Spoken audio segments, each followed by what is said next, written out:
Christ is risen, Creator of all. He has shown pity on all people.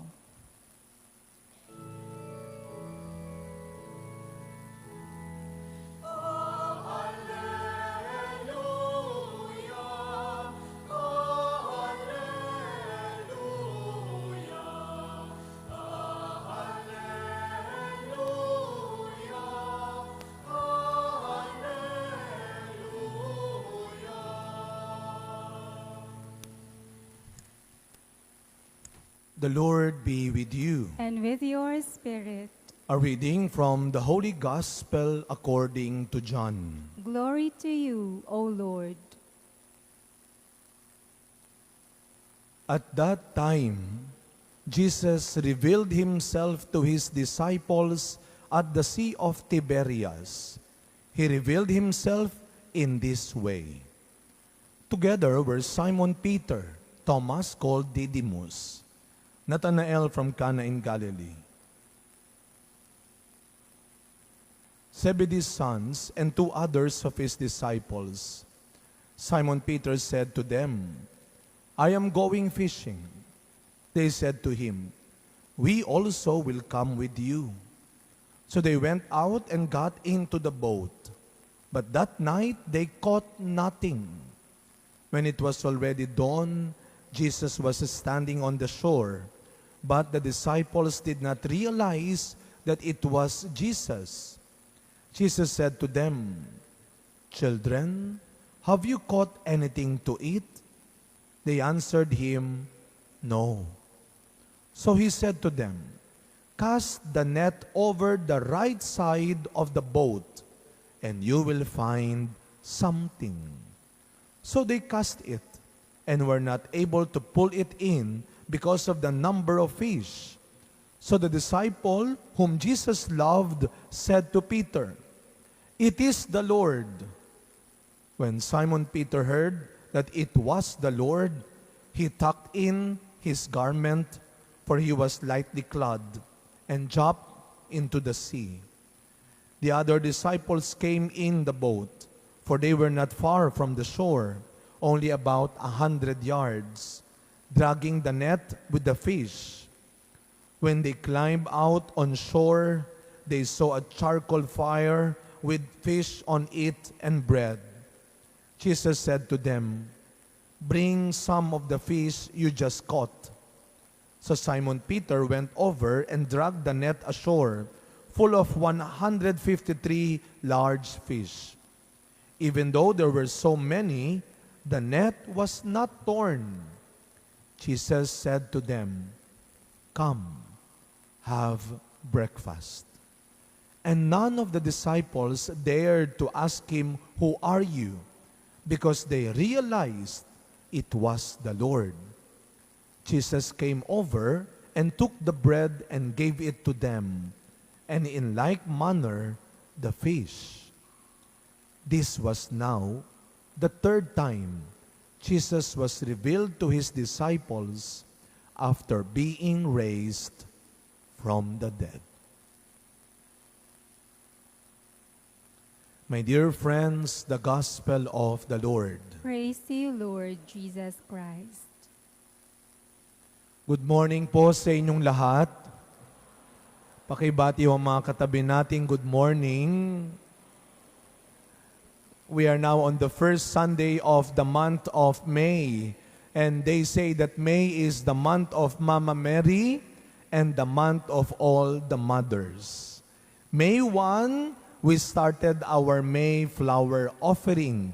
So every afternoon po, Mondays to Saturday, before the 6 p.m., our children, together with our volunteer catechists and our education ministry, they pray the rosary, then have the mass, and have the flower offering for our Blessed Mother. Kaya every night ho, you can join them, you can join us, and most of all, you are all welcome to sponsor our flowers and our simple merienda for our children every night, no? Pwede ho kayong mag-join sa kanila. May 1, the start of the Mayflower offering, and May 11, next Sunday, Mother's Day. May isang linggo pa tayo para mag-isip, para maghanda kung paano natin gagawing espesyal ang araw ng mga nanay at tumatayong nanay para sa atin. You know, in this time of Easter, ngayong panahon ng muling pagkabuhay, pinaparangalan din po natin ang mga taong katulad ng mga nanay na nagbibigay buhay sa paligid natin, sa mundo natin. Habang tumatanda, alam mo ninyo mga kapatid, I think we don't need to reach 50. Well, swerte mo kung maka 50 ka pa.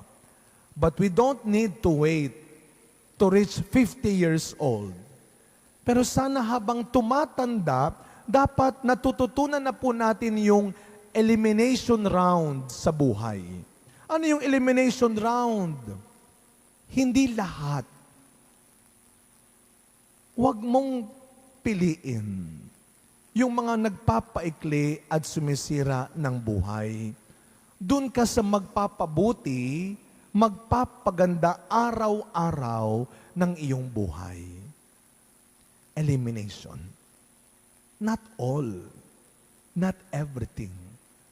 You choose kung ano lang yung makakapagpabuti, makakapagpaganda ng iyong buhay.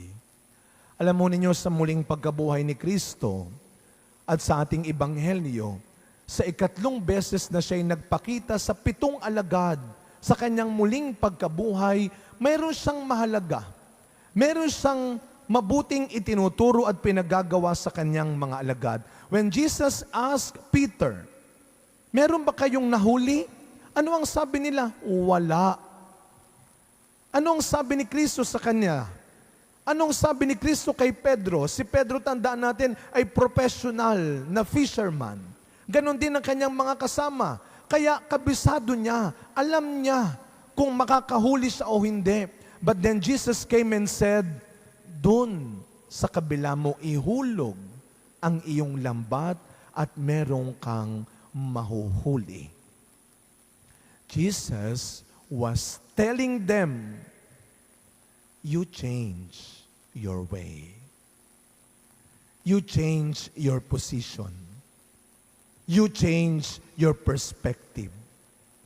Mga kapatid, sa mga pagkakataong may mga pagbabagong dumarating, sa mga pagkakataong may mga pagbabago tayong nararanasan, huwag tayong mag-isip kagad ng mali. Huwag tayong mag-isip kagad ng sobra. Baka hindi ka inaagawan, baka hindi ka inaalis, baka tinuturuan ka lamang. Baka wala ka na sa tamang lugar. Si Pedro, marunong magaling manghuli ng isda. Pero siguro that time, wala siya sa tamang lugar. Kaya anong sabi ng Panginoon, doon sa kabila, you go the other way. And you will catch something. Baka wala ka na sa tamang lugar para lumago at para pagpalain. Baka panahon na para hayaan mong ang Diyos ulit ang magpatakbo, ang umayos ng buhay mo. Ano ang ginawa ni Pedro? Nung sinabi ng alagad na minamahal ni Kristong, "It is the Lord." Anong ginawa ni Pedro? Inayos niya ang kanyang sarili. Baka ito na rin ang panahon para ayusin mo ulit ang sarili mo.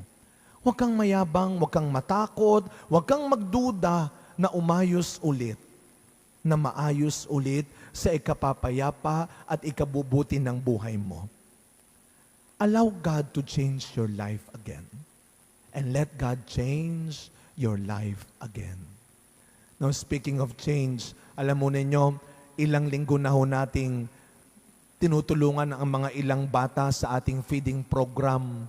These are the malnourished children in our community. Hindi sila marami, pero hindi porkit hindi marami, hindi na natin tutulungan. Sila ho kuminsan, inaabot lang ng 11, 12, mula sa 21 na bata. Dadami kong minsan, o onte. Pero last time, tinimbang na natin sila. Naku, salamat sa Diyos. Bumigat na sila. Isa lang daw ang hindi bumigat, yung absent ng absent. Pero binibiro ko yung mga volunteers. Mukhang pagkatapos ng program, pati kayo titimbangin ko. Baka mas bumigat kayo kaysa sa mga bata. No. You know, change can always happen. And change can be a blessing. At kung sakaling pagbawalan, pigilan ang ginagawa mong pagbabago at pagsisimula sa isang tamang ugali, alalahanin mo, tularan mo ang mga alagad sa ating unang pagbasang narinig. Pinagbawalang silang mangaral, pero imbis na panghinaan, tumigil, nagpasalamat pa sila. Natuwa pa sila dahil sa pagsubok na binigay ng Diyos, nagawa nilang malampasan, mahigitan ang kasamaan ng ibang tao. Mga kapatid, ang mali, pag pinatulan mo ng mali, mas mali ka. Ang masama, pag ginantihan mo ng masama, mas masama ka. Isipin mo, anong pinagkaiba mo sa kanila?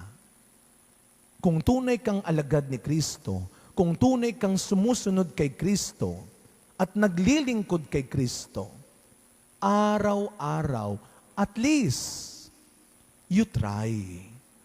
Subukan mong tularan si Kristo at ang mga unang alagad. Handang mahirapan, handang mapagod, handang masaktan sa ngalan ng kabutihan, sa ngalan ng katotohanan.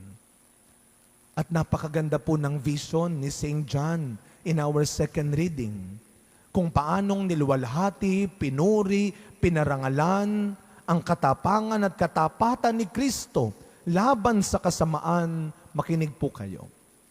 Isang araw, papuri, gantimpala din ng Diyos ang tatanggapin mo.